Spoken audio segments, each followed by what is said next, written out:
Ladies and gentlemen, let me begin by welcoming you to this recording. And today we will be looking at a very interesting subject. We'll be looking at consistency uh, as a leader.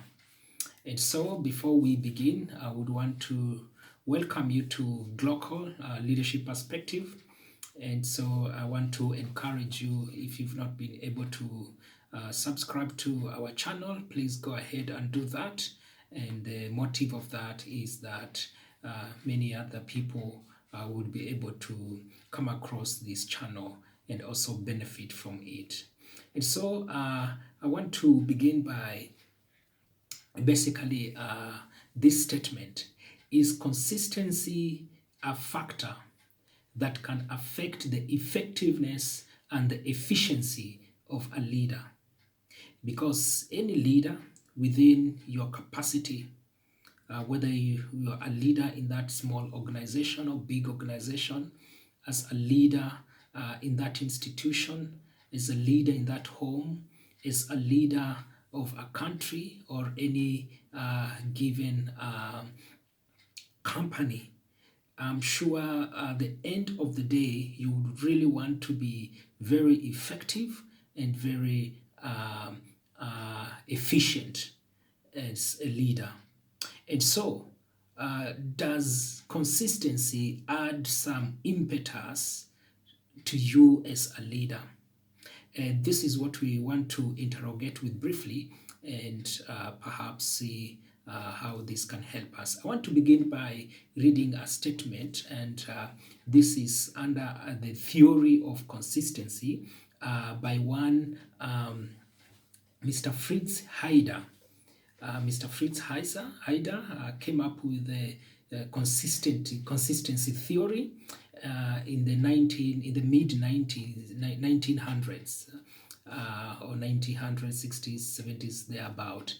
And so this is what he says, that one is motivated by desire for consistency across one's mental abilities, hence making him or her act in ways to maximize the relationship between performance and image.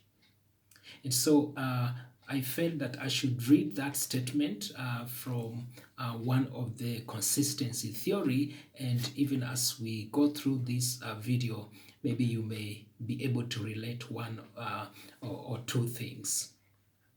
And so, what is consistency? And of course, from the theory, we can clearly depict a few things. But then, from our basic knowledge and understanding, what is consistency?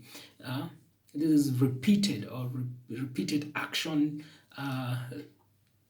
that is meant to achieve a desired outcome. The main is something that you would do repeatedly with the main objectives of achieving certain outcomes. And so it means if you kept on doing it, if you kept on performing it as a routine, then there are going to be benefits and there are going to be outcome. So, is there a correlation between one's words, as the kind of the words and the statements you give, or your thoughts, the thinking pattern? Is there any correlation between the pattern of your thinking, your words, your thoughts, and your action, or even your behavior? Is there any correlation between the two? If we can go back to the theory of Haida, then we can get that answer, or it can lead us at least to that answer. But then, let me say this, even as we think through that question: astute leaders do not conduct their opinion, do not ignore their opinions in relation to their behavior. because as even we know, for those of us who value the Bible and hold to its preposition, you can only give what you have, and your thinking pattern can really, or your action can really help us to think, at least to detect your thinking pattern. And your thinking pattern can help us to point or at least see your behavior and your conduct. So student leaders will not ignore this. They know this is something that is very important, and eventually it is going to shape their image, and also is going to shape their niche in their leadership endeavors. So when having said that, I also have to bring this disclaimer. It is important for us to be consistent in the things that add value to us and to the other people, because it is possible one can be consistent in things that do not add value or in things that are toxic.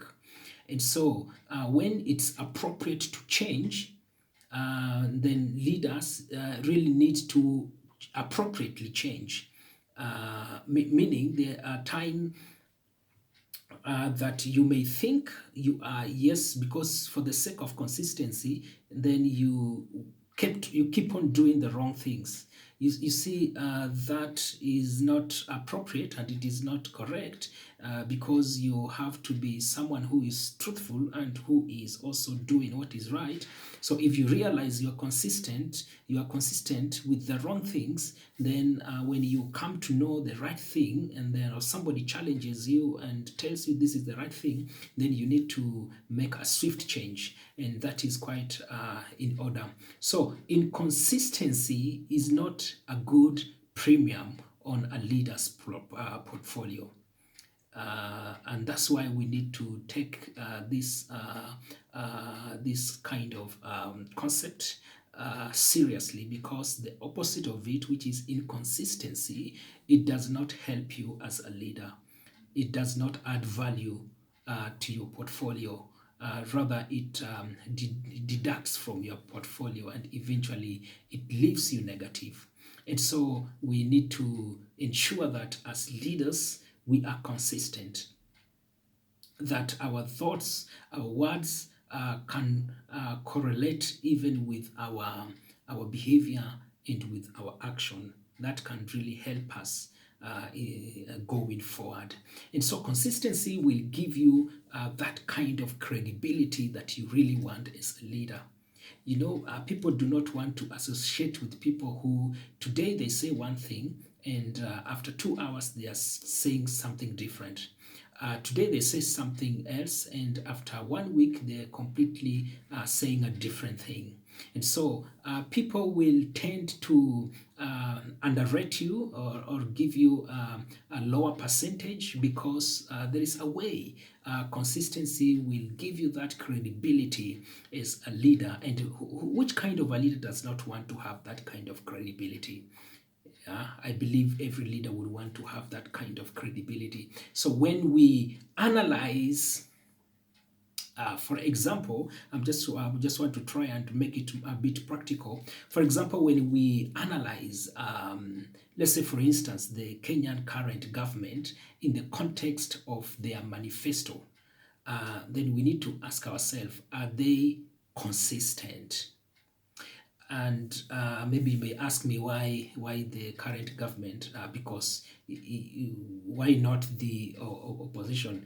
You see, the opposition are not in the government now. It is the Kenya Kwanza that are in the government, and when we analyze the manifesto that they gave us during the campaign season, and now the deliverables, the outcome so far, can we correlate the two? Can we match the two? Are they compatible or completely incompatible? Is there consistency or is there inconsistency? Is there that kind of homogeneity between the manifesto they preached during the election time and the kind of the deliverables that they are giving. I want to submit to us by citing a few example, and this appears to be a worrying trend because there are quite a number of areas that so far you may detect or see inconsistency. Just for example, the manifesto of the KK government had promised at least 50% of the women in all the positions. And now when we look at it, what is the percentage? Let's just, for example, take the women in the cabinet. How many of them do we have there? Yes, we have a number of them there, but is it what they promised? Because that was a big thing.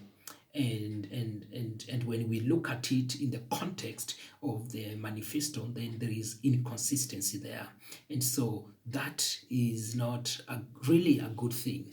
The second example, when it comes to the funds for the youth, they had said that this fund will be given, and it will be given freely. The only thing you'll pay back is the money that you have been given, and so it will not attract any kind of interest whatsoever. But currently, we have something different from what they promised during the manifesto, and so that is inconsistency. I'm just citing some of this example. Of course, in other leaders, we can still see that, but allow me to use this example in this context. So this really reduces the credibility of a leader. And the president should be concerned about this because people are observing. Of course, we know, but I don't want to go into politics because this is a leadership analysis program. And politics, somebody can say anything, somebody can promise anything because you want to excite your masses and you want to get the votes. And so they did that only to realize that now they're in that position. Now their statement prior election and post election, they are not consistent. And so that denies them some sort of credibility, and that is not a good thing where they are concerned. So I pray that as leaders, we will begin to think about consistency, and we will begin to know that consistency is something that has ability to add premiums on our leadership capabilities, and we need to take it quite serious.